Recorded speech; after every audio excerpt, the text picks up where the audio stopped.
that focused on her exorcism. So you need to check this book out on Amazon, and you will be completely impressed. First of all, that she survived it and she's talking to us coherently. That's the first thing. Second of all, I'm going to ask you one of these questions in chat. This one is from my friend Charles Banks. He is the closet medium. He is a really good friend of mine. He asks, what are your thoughts on spiritual attachments and why darkness seems to penetrate some and not others? See, I'm not sure about spiritual attachments as far as anything other than negative entities go, unfortunately. I would assume that it does happen, and that I've spoken to a medium before who asked me about, as far as if it's ever been anything other than, something negative that has taken over me, and described the experience of letting a spirit use your body. And as far as an attachment goes, I guess it's much the same way that a human spirit could be attached to a person. I wouldn't know. I don't know, the one thing that causes this to happen, or why. I don't, it's up in the air as to why this happens to people. I don't know why. It's still don't understand the why as far as what happened to me. Demons, negative entities, whatever people want to call them, I think it's a whole different ball game with them, because I think their intentions are very different, and they don't operate like a human, or like, I guess, a human spirit would. They were just very, very different. Their constructs are very, they're different than ours. They don't operate well. They don't do well with the human body. Not the same way. I guess not the same way a human spirit would. It's not as easy for them to manipulate a human physical form as, I guess, it would be a human spirit. And they're very out of their comfort zone inside of a person, as far as being able to manipulate and take over a body. It's very different.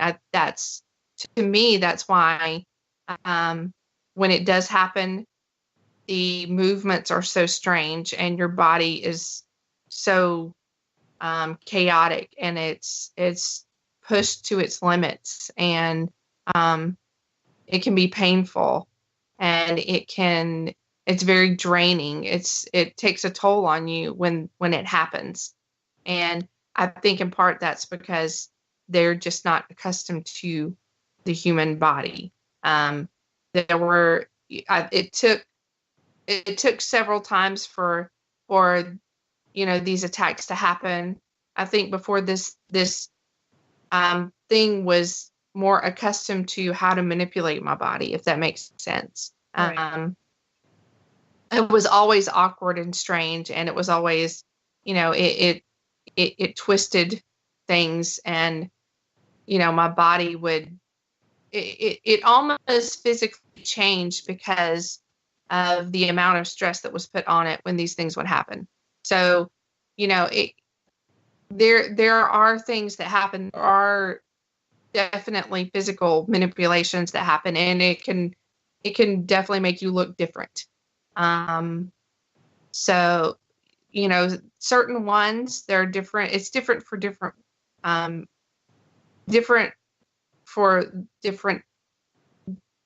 I'm trying to find a way to put it. It manifests differently for different people. It manifests differently for different demons. Okay. There you go. Yeah. It's there because for different people. So. Yeah, and I'm sure it does. And I'm definitely sure it does. And it varies with these things as much as it would vary with people, as far as what happens when these things, because they are all a little different, and they all operate a little bit differently, I think, at least in my experience. So, it's That's a good question, and I'm not sure I really have any good answers for it, because there are answers I'm still seeking out myself. But it is a good question. Well, here's another question for you. This one's from Kat. She asks, did you get a priest involved? Because we all know that there are rules for engagement, and they're ancient rules. Yes, we did get a priest involved, and it was relatively early. I mean, in the grand scheme of things, it was my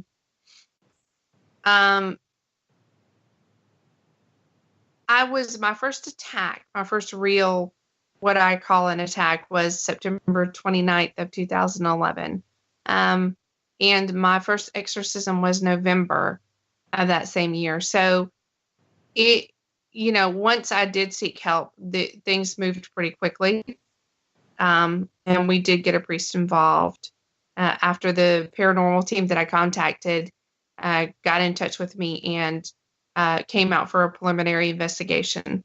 And after that night is when they contacted the priest.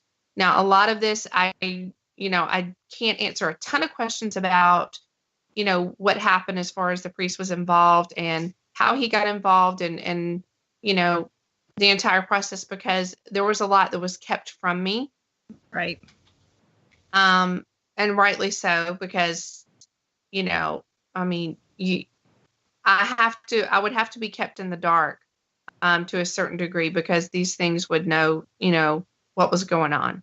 So things were kept from me, and I was given a date as to when the priest was going to come and speak to me. I wasn't told that, specifically there was going to be an exorcism, but I also already knew this. I knew it already.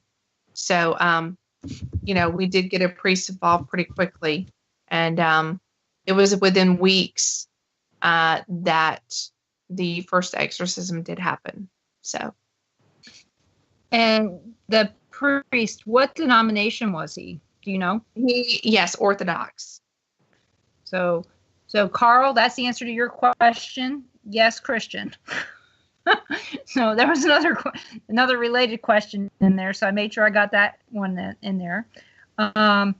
Cassie asks, this is Cassie So Sassy. She's got she's a vlogger in Leavenworth, Kansas. So she's funny as hell. If you ever want to find something funny, just look up Cassie So Sassy. So she wants to know, is she saying, talking to you, we cannot really protect ourselves from this happening with prayer and faith, worship and such? No, no, I'm not saying that at all. What I'm saying is that we're not exactly sure. I'm not exactly sure, and I know the people that I've worked with aren't exactly sure what it is that happened with me. And I'm not saying that everybody's susceptible, but what I'm saying is that we need to rethink what we know about this. And we need to also understand that just because we think we have the answers, and just because we think, there are surefire ways of this not happening, doesn't mean that it can't. Because I think what we're doing when we say, okay, well, since I'm doing this, it can never happen. I think that what we're doing is we are turning a blind eye to it, and we are, let's just say that someone who is very faithful, a priest, let's just say, or someone who is a deacon, in the church, what if they do become possessed or afflicted or oppressed by one of these things? And we're so sure, because of what we know and what we believe to be the case, we're so sure that there's no way this could happen to him, and you miss it. You overlook it. And again, then we play the blame game. Well, it had to be because he was not being faithful, because he did this or that. And when we do that, we are alienating this person, and we are further pushing them into isolation. We're also discounting them, and we're not believing, what they say, which again is another hit to this person. I think it individually, it needs to on an individual basis, it needs to be looked at. And we don't need to be so quick to say just because this person has done this, that there's no way that this could happen to them. I'm not saying that everyone is, that's for everybody to be worried and freak out and, oh no, to be scared. But at the same time, for the sake of people who do go through this, don't rule anything out. And, let's not just be quick to jump to conclusions and to assume things, because we really still, as far as the paranormal field has come, and as far as, we've come in religion and faith and in our society, I think we're still pretty far off. I still don't think that we have even a grasp on it. And I think it's certainly we're disillusioned as far as, demons and possession are concerned. And I think it's romanticized to a degree, so that, like I said, again, that kind of waters down the truth. And the truth is, if a priest can get possessed, then unfortunately, who can't? I mean, not to say that everybody will, and not to say that, you're not doing the right thing, because I think the right thing is to stay faithful and stay strong in your faith and to pray and to stay protected. I think that is absolutely a smart thing to do. And I think it is effective. I think it's very effective because it's effective in battling these things. It's a very effective tool, and it's something that is used, and it does help. It does make a difference. So absolutely, it is the right thing to do. I will never discount that, because I use some of these things on a regular basis to protect myself. I have holy water. I wear a rosary. I have sage. I've got just many different things that I do on a regular basis. And I think that those things do help. Whether or not you are afflicted doesn't mean that they can't help you, because you still need that protection. So no, it's, there are a lot of unanswered questions and a lot of things we just don't know yet. I think that's what I'm getting at. Thank you for that. Brenda Holmes has a question, because she's already reading your book. So awesome. Her question is who owned the box in the storeroom? Was it great-grandmother? Yes. Okay. Well, that was actually not great-grandmother. I'm sorry, because that was something else. That was an uncle. Okay, there you go, Brenda. Yes, that was an uncle of mine. That was the owner of said box. So. Well, looks like we've gotten, I think I've gotten most of the questions asked. So, making sure I got them all cleaned up. Yep, got them all cleaned up. So, because we got 2 chat rooms, so it makes it sometimes you're trying to keep track. So, if anybody's got any questions for the last hour, make sure you get them out there, because Cindy will answer them if she's got an answer. If she doesn't, she'll tell you. So we've got another long break coming up at the top of the hour, which is in about a minute. So you guys can go to the restroom, get a drink, take the dog out.